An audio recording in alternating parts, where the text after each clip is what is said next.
अस्सलाम वालेकुम नाजरीन, आप देख रहे हैं पीटीएन न्यूज और मैं हूं आपकी होस्ट कुरातुलैन। शामिल करते हैं आज की अहम खबरें। वजीर आजम से ईरानी सदर की मुलाकात, इसराइल के खिलाफ उम्मत मुस्लिमा के इत्तेहाद पर जोर।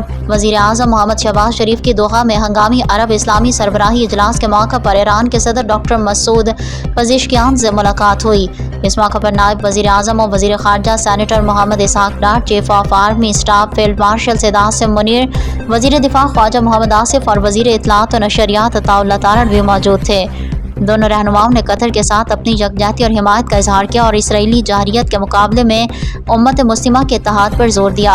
वज़ीर आज़म शहबाज शरीफ ने कहा कि दोहा अरब इस्लामी सरबराही इजलास ने मुस्लिम दुनिया की तरफ से एक मजबूत और यकजहती पर मबनी पैगाम दिया है कि इसराइल की जाहिरियत अब मजीद बर्दाश्त नहीं की जा सकती। उन्होंने कहा कि ईरान के साथ बाहिमी दिलचस्पी के तमाम शोबों में ताल्लुकात को मजीद फ़रोग़ देना चाहता है। उन्होंने कहा कि ईरान के supreme leader Ayatollah Ali Khamenei के लिए अपनी दिली अकीदत और नेक ख्वाहिशात भी पहुँचाएँ।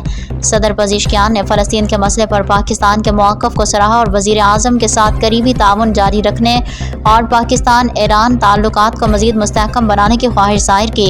दोनों रहनुमाओं ने तेज़ी से बदलती हुई इलाकाई सूरत हाल के तनाज़ुर में राब्ते में रहने पर इत्तफ़ाक़ किया।